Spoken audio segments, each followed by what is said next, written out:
Okay. Now this is so funny. I see myself in the reflection in my glasses, so I'm try not to be too distracted. So welcome everyone to the Virginia Association of Local Human Services Officials 2021 Fall Conference. My name is Nancy Vincent. I am Director of the Department of Human Services for the City of Falls Church and am the VALHSO President, and I'm so excited to be able to participate with you in sessions that will provide all of us with up-to-the-minute information about topics impacting the way we deliver services to our most vulnerable residents.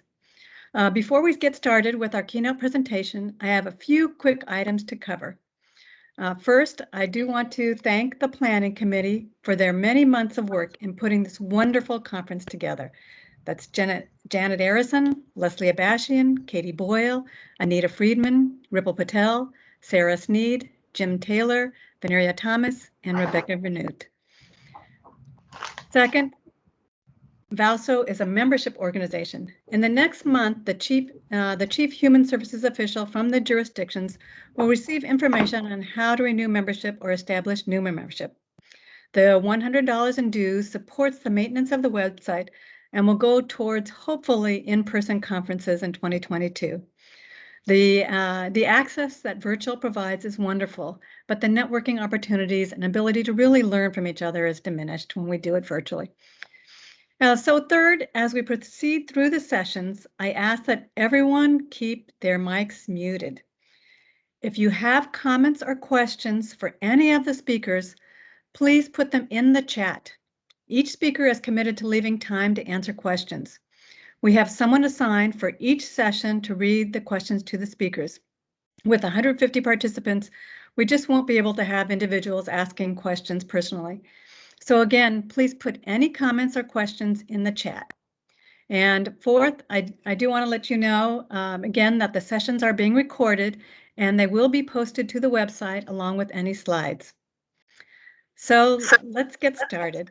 I am thrilled to be able to introduce our keynote speaker, Dr. Janice Underwood, who strongly believes in servant leadership and culturally relevant reform, was appointed by Governor Ralph Northam as the Commonwealth of Virginia's first cabinet-level Chief Diversity Officer. This position is also the first of its kind in the nation. As a Commonwealth Chief Diversity Officer, she is committed to addressing racial, ethnic, disability, gender-based, and other cultural inequities in formal and informal policies and practices in Virginia state government. As a result, Dr. Underwood is working tirelessly to build the One Virginia statewide strategic plan for inclusive excellence across over 100 state agencies and with other public and private sectors.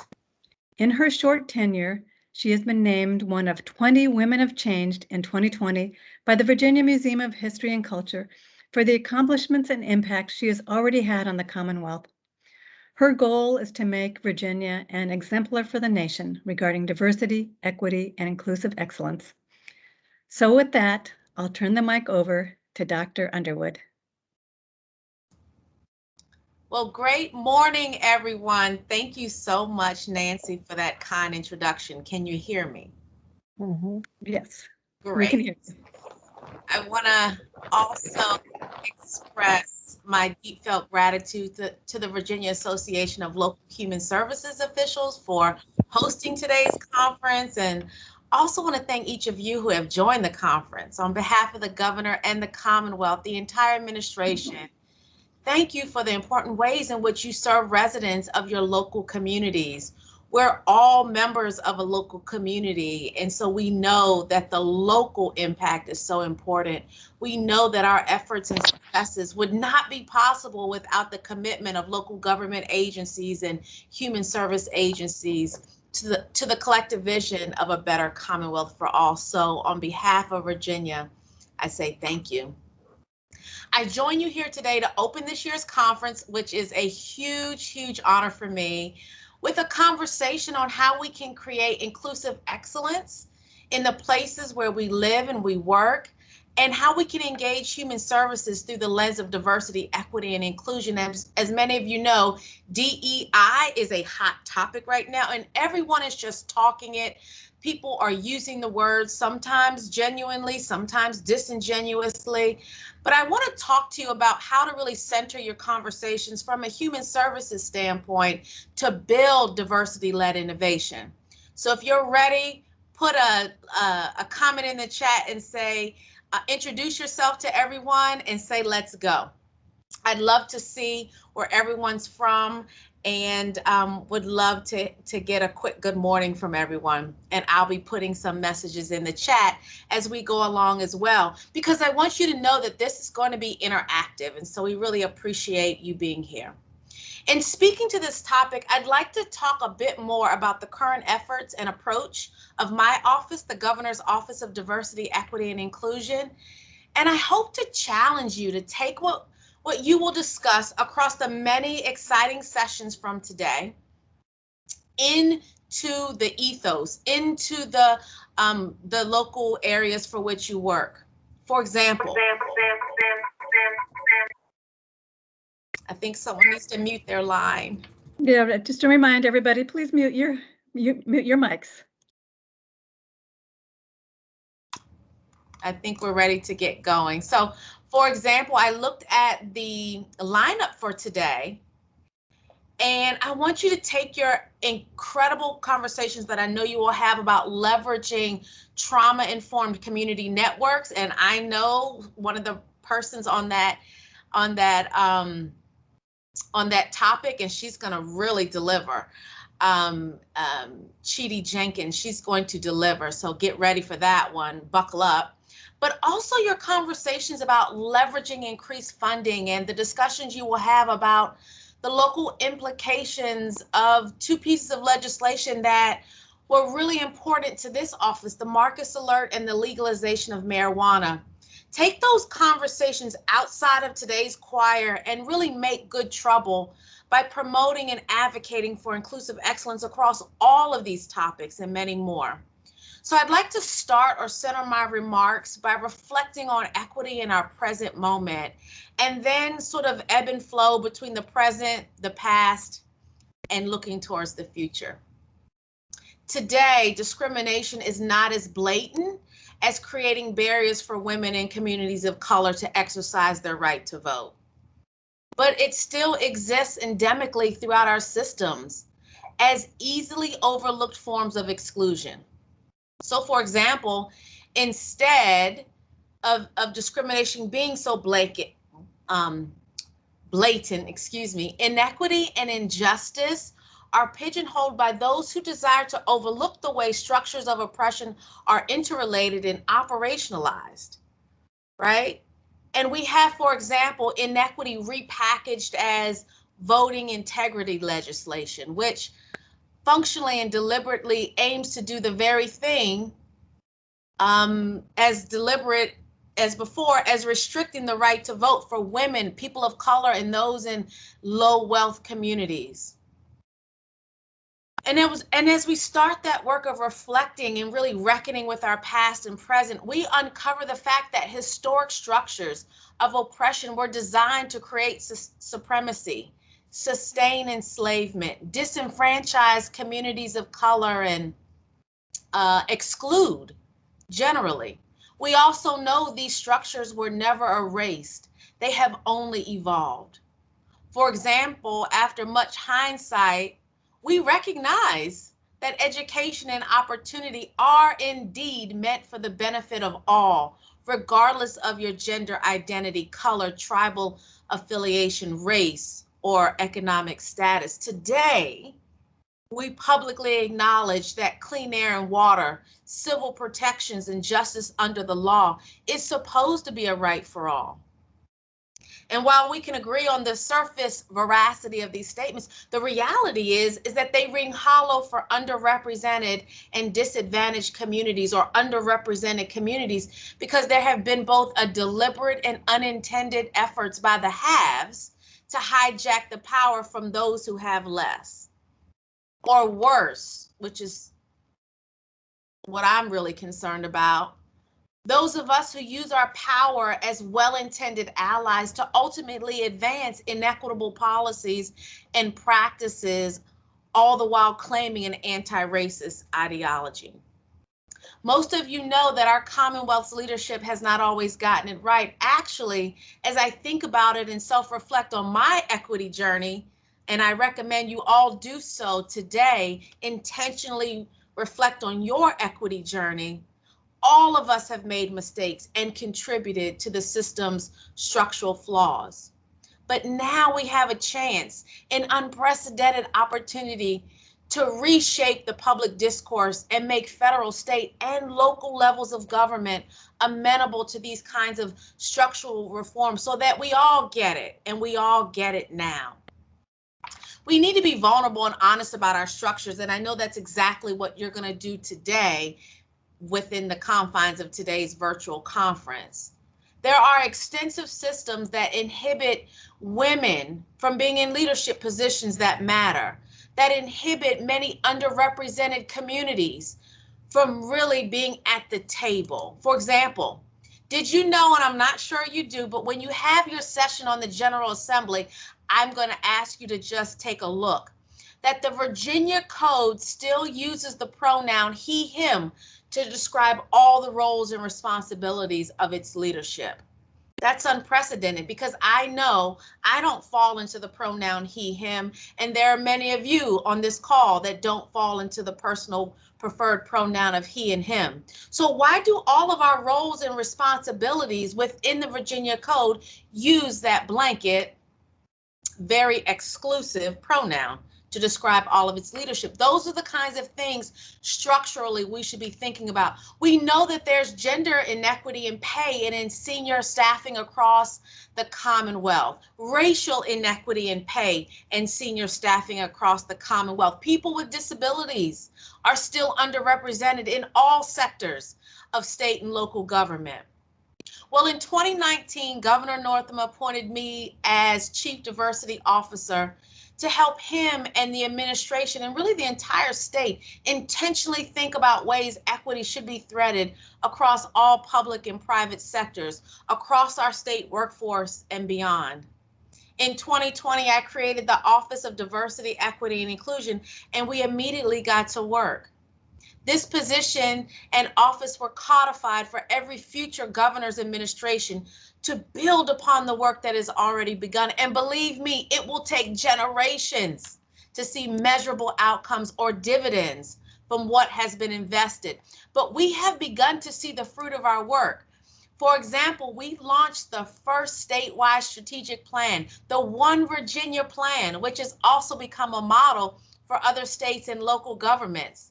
It is also a model for you, for local human services agencies. In fact, later today, I will provide Dr. Lucas Thomas with a template that you can use to adapt for your agencies if you so choose. If you're wondering, we know there is a return on investment for this work. Virginia won the best state for which to do business due in small part to our commitment to a diversity infrastructure. I urge you to visit our website, and you can do so in one of two ways. You can search One Virginia on any search engine to learn more about our One Virginia mission and vision. You can download our free online toolkit. And in fact, I'm going to ask one of my dear colleagues, Diamond Bailey, to put a link in the chat to the online toolkit. Please review it. We want your feedback and thoughts on these documents. But when you download it, you will see that it's built on the Inclusive Excellence Framework, a framework that is robust and evidence-based to be applied to any a system or institution, but it's nimble enough to be adapted for your individual use and for your agencies. So now I'd like to turn to some personal learning across my equity story. I'd like to share some personal nuggets I've learned over the past 25 years of my personal career, or professional career rather, and more specifically in the past 2 years. Well, the first thing I want to say is, the truth is that despite being marginalized, our presence at the table and in the room where it happens is essential to the transformation of the structures and barriers that perpetuate inequity. And when I say our presence, I mean the diversity of our state, right?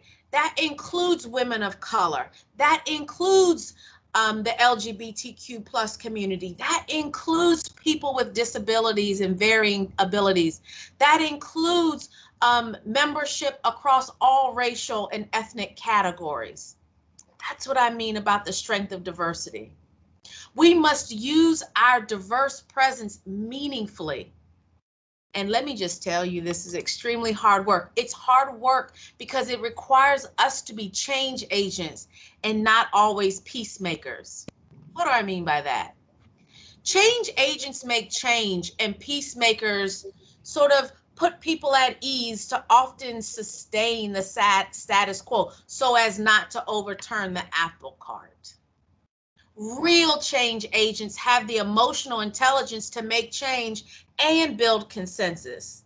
As change agents, we know when we must disrupt and when we must build peace and consensus. And believe me, I've used my presence intentionally to serve the underserved and build equity into those systems across my career. And in the past 2 years in particular, I have overturned so many tables and apple carts, but done so with kindness and collegiality, with a smile.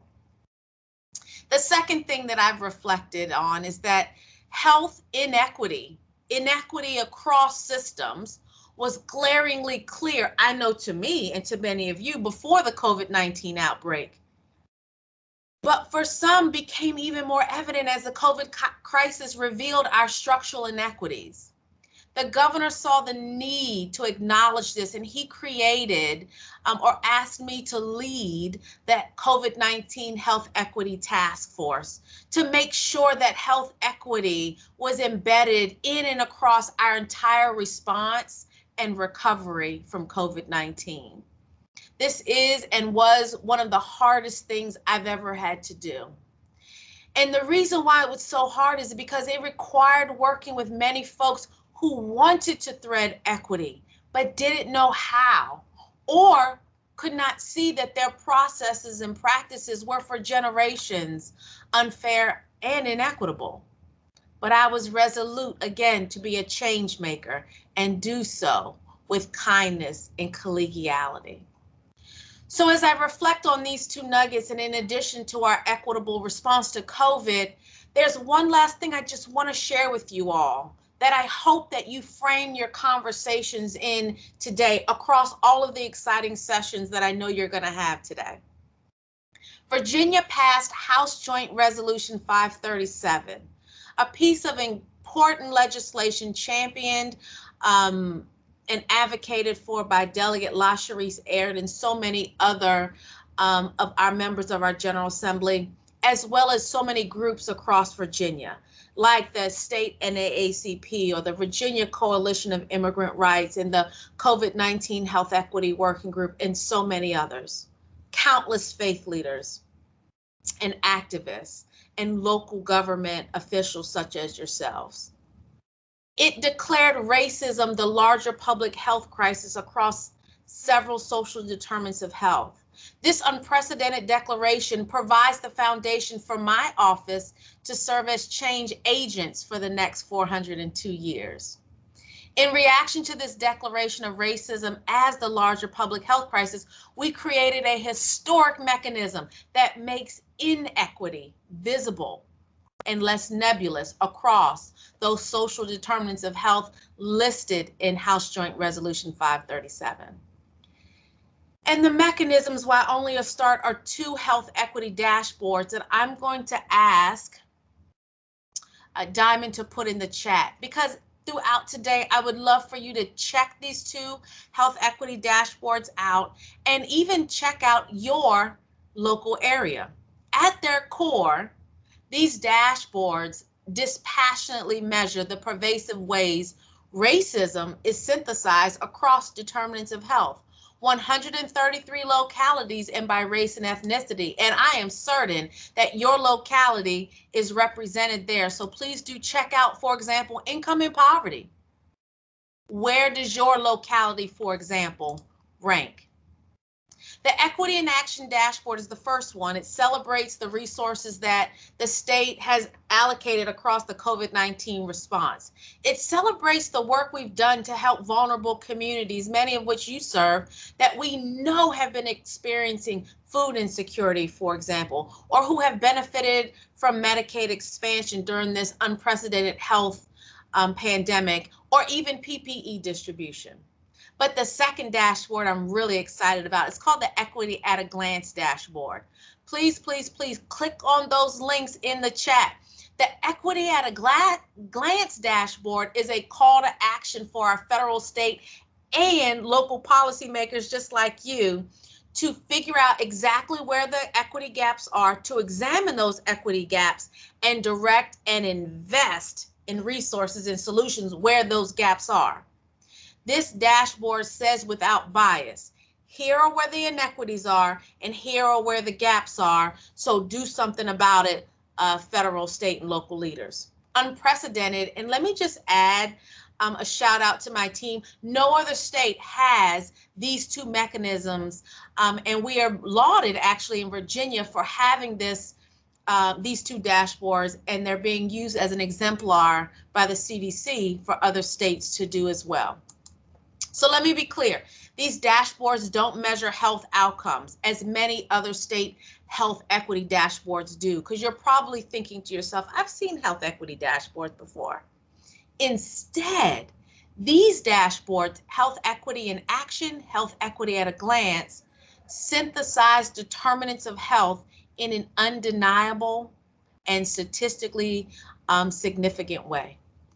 We are hoping that everyone, including champions like you, local human service leaders like you and everywhere, begin to see that these equity dashboards are a dispassionate synthesis of determinants of health, which have and will galvanize the production of meaningful equity policies and guide us towards structural reform. So I ask that you begin to use them as a resource in your grant making, in your conversations, throughout the entire conference today. In each one of your sessions, you can see where these dashboards can help inform your conversations, but more importantly, you will begin to see where the gaps are, even in the dashboards. So be in contact with us and give us suggestions for what data you'd like to see in future iterations of those dashboards.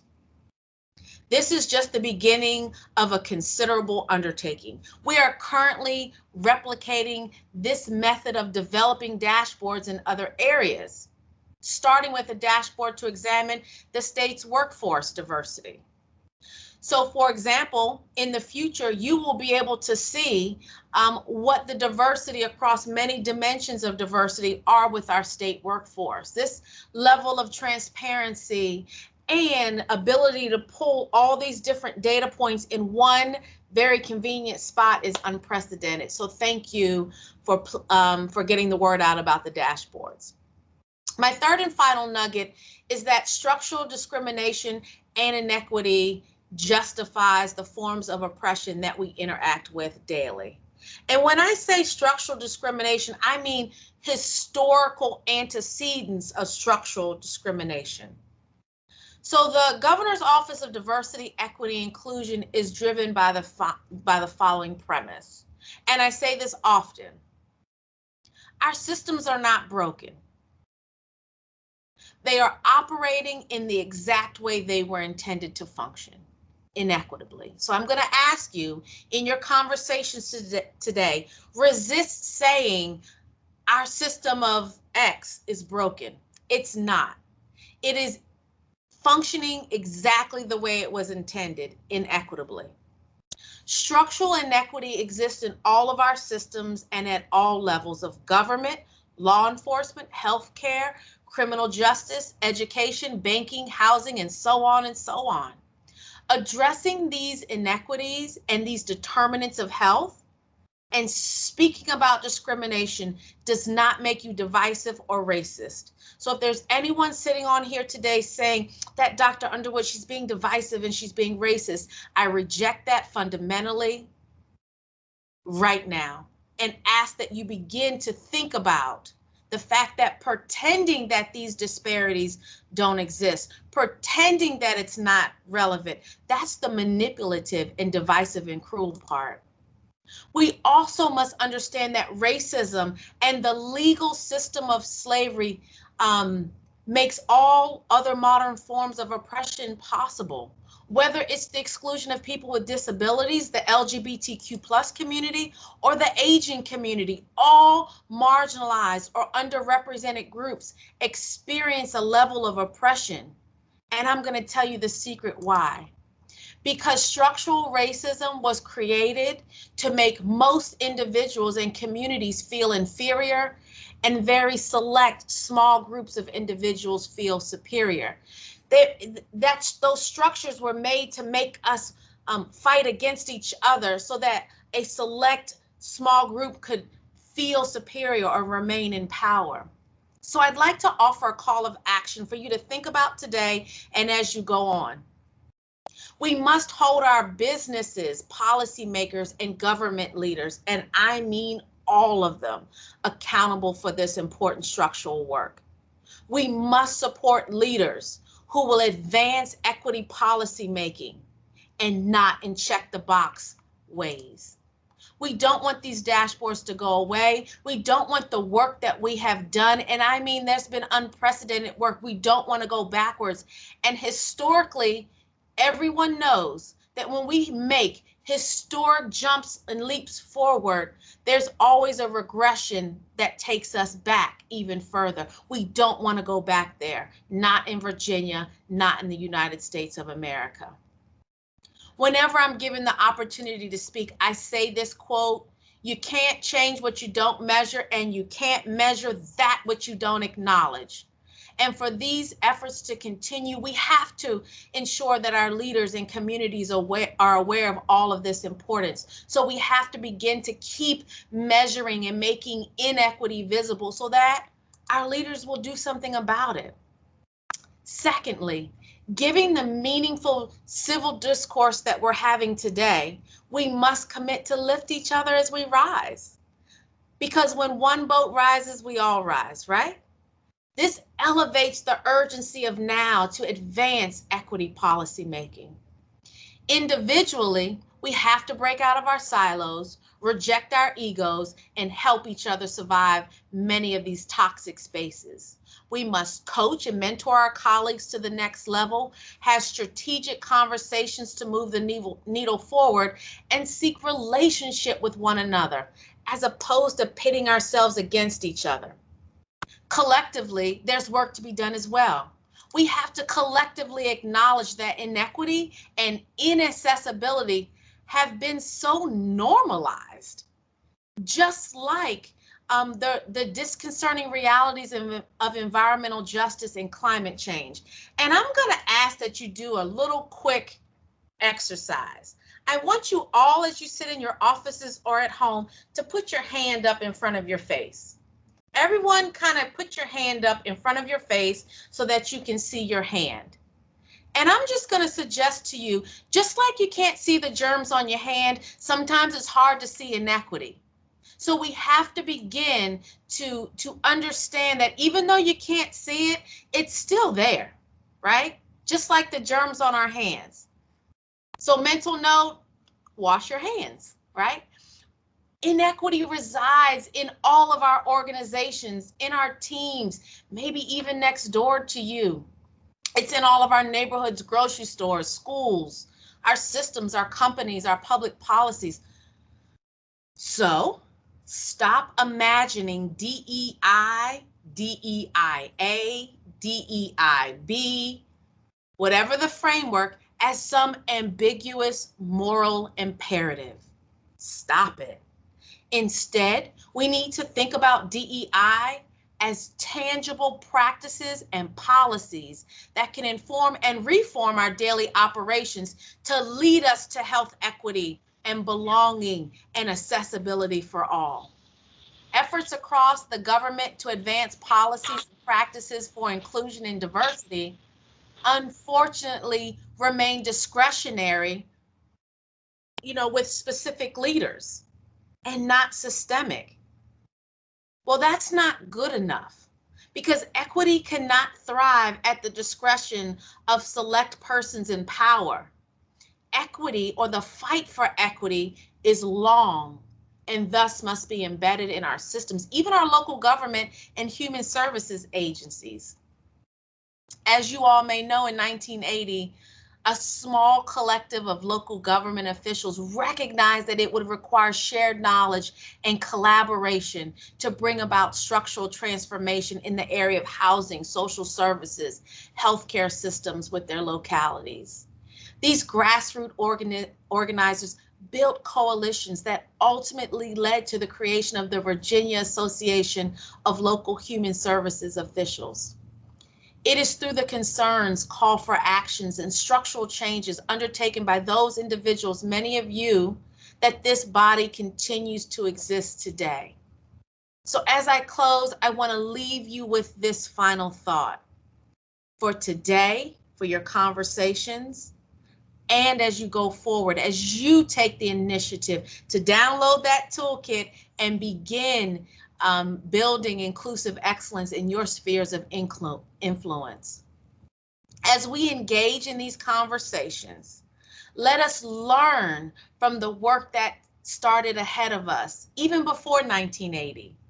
Let us, as inspired change agents, and I say that intentionally because it's going to take all of us serving as change agents to demand equity and plant the seeds for inclusive excellence. And you can get started today by downloading that One Virginia toolkit and figuring out where your organization exists on a continuum of inclusive excellence. So let's get out there and spark some good trouble with me. And please do feel welcome to be in contact with me. I'm going to ask that Diamond put our office email in the chat. Feel welcome to reach out, provide us suggestions, provide us with ideas or ways to possibly partner together. The bottom line is we need each other to survive, and I need you. I would love to hear from you. And the Virginia Code gives me the statutory obligation to seek feedback and turn it into equity policy. And that's why I've been with you today and look forward to a long conversation in the future. Thank you so much. Take care. Have a great conference. Thank you, Dr. Underwood. Do you have time for a couple of questions? Yes. Clearly, Dr. Underwood is very passionate about this work, and it's so inspiring, and to the rest of us to be able to hear this. So the first question that we have is, how have state agencies been challenged by the work you are leading? Nancy, that's a great question, and one that I'm really excited to talk about. House Bill 1993, patroned by Delegate Alex Askew of Virginia Beach, requires that all state agencies have a DEI plan. And those equity plans were due to my office by July 1. And so now that all the plans have been submitted, now my office is going through those plans and providing individualized feedback for all state agencies. The good news is that the legislation, while only requiring those who are state funded and are state agencies in the traditional sense, a lot of non-traditional agencies that aren't required to submit like other state agencies have also signed on. And so many agencies, for example, the Port of Virginia, the Port Authority, and ABC, and so many others have said, you know what, we're not required, but because we believe in this work and because we want to build diversity-led innovation and because we know that there's a return on investment for doing this work, we want to join in with you. Local governments and nonprofits and even for-profit corporations have reached out to me and said, how can we also build inclusive excellence and really partner with you at the state level to create a collective or contribute to this collective framework? So I was happy to kind of bump elbows with them and say, let's get to work.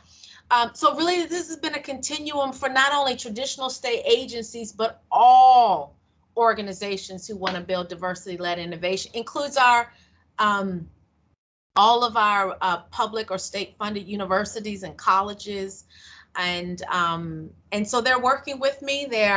We're struggling through this together. This is new for all of us, but we're making it through, and we're building diversity-led innovation. And it is my expectation that because of this, we will be the best state for which to do business again for the 3rd year in a row next year.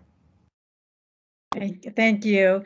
And so following along that, you have listening to you and in front of you virtually today, leaders in the human services, social services agencies in the many jurisdictions in Virginia.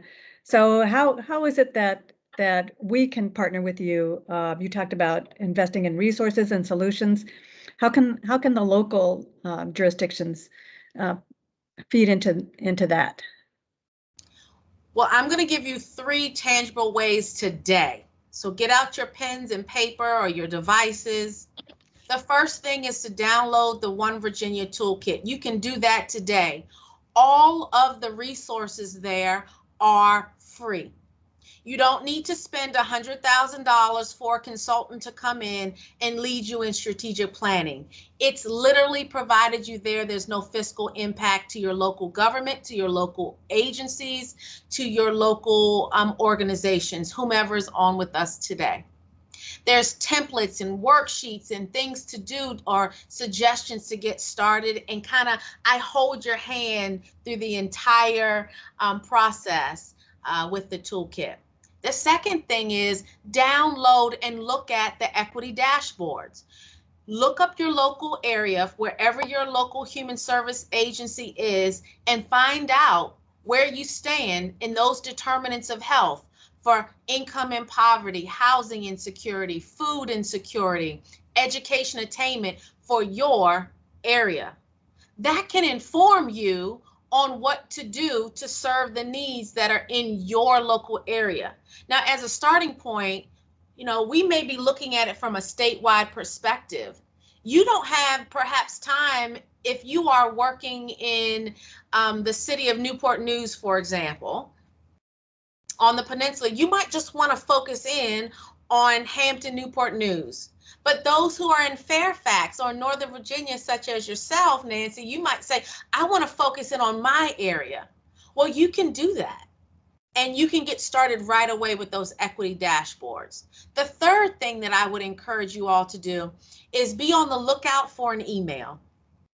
I'm going to send Veneria a copy of a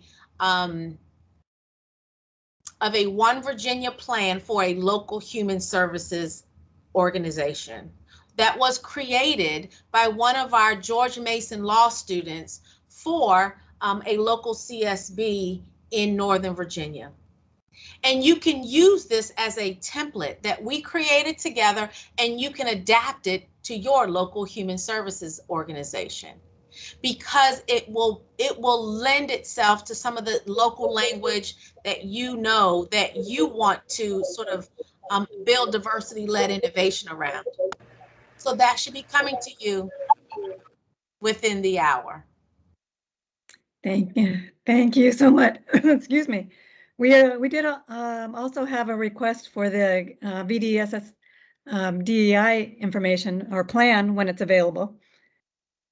Yes, so the Department of Social Services, the Virginia Department of Social Services, has created their own DEI plan. Nicole Simmons led the development of that plan. And just as a plug, DSS is recruiting for a chief diversity officer to guide the DEI work and the inclusive excellence work across the entire state agency and threaded throughout the local division. So please do check out the link on virginiajobs.gov, because there is an opening right now for a chief diversity officer for the Department of Social Services.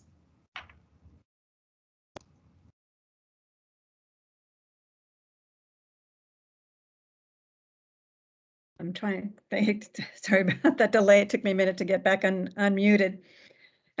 We've been getting lots of comments about how powerful this message has been, the great leadership that you're showing. I wanted to mention that, the wonderful information. So your presentation this morning has been really appreciated by all who are attendants.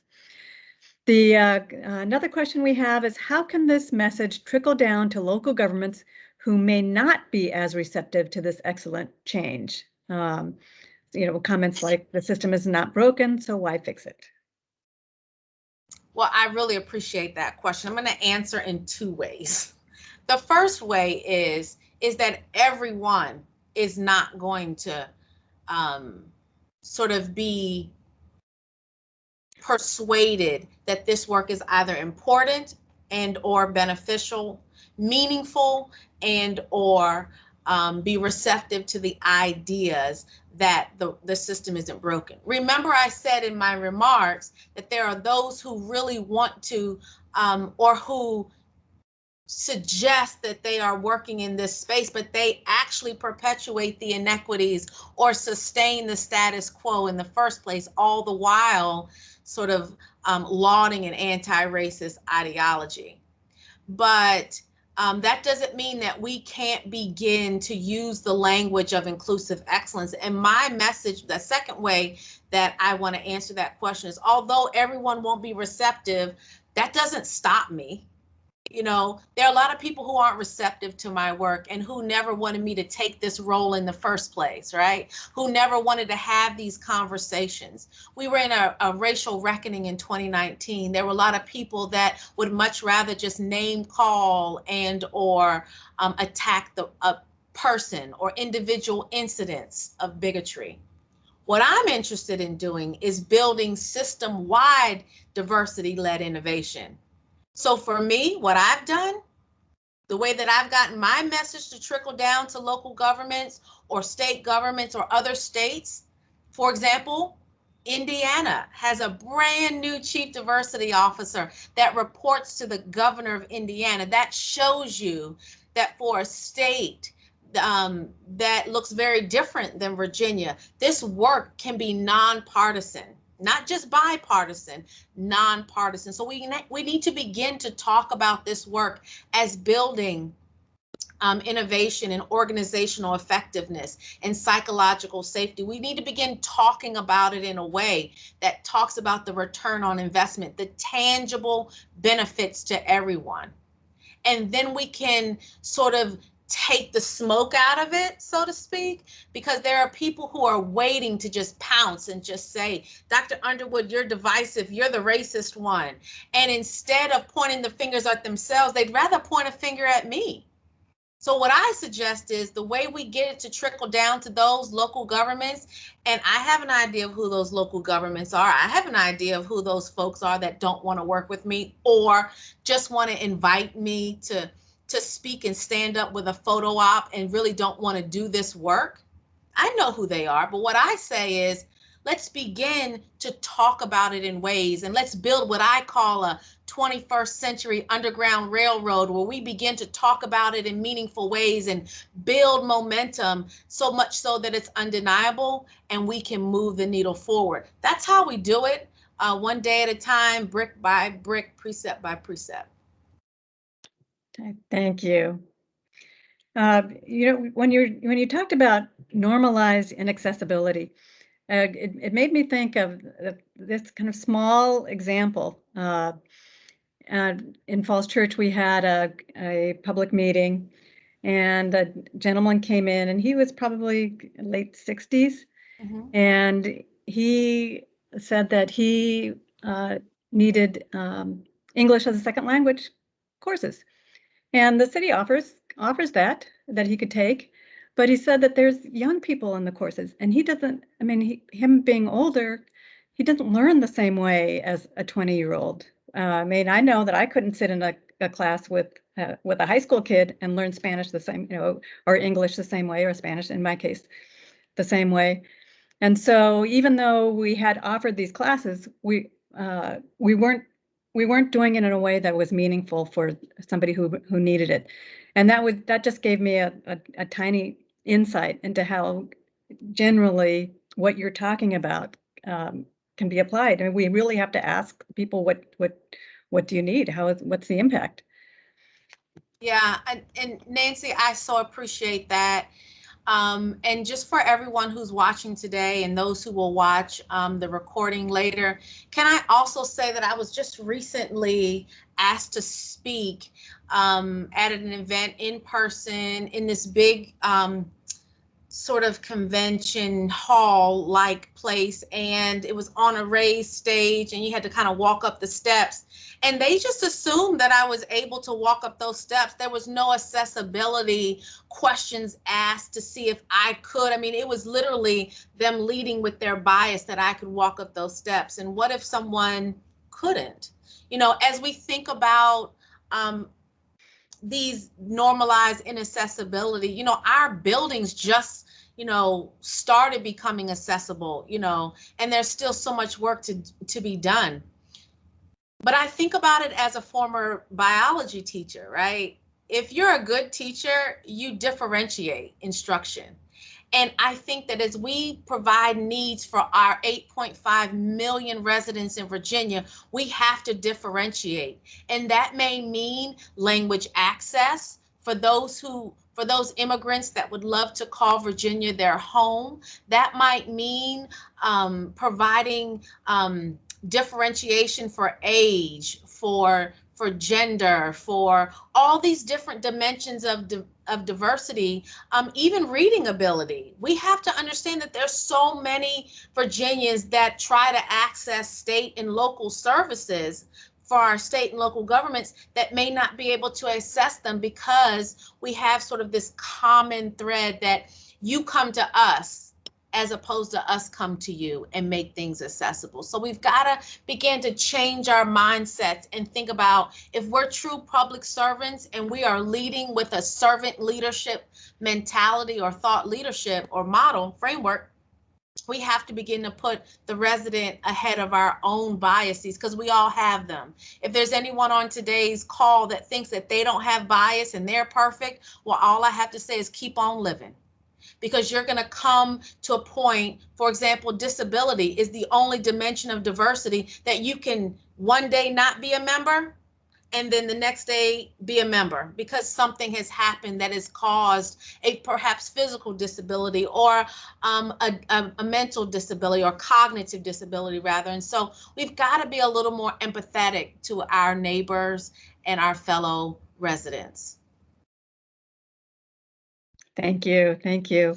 One of the things that we're working on is, in order to serve on a board and commission right now, you have to be eligible to vote.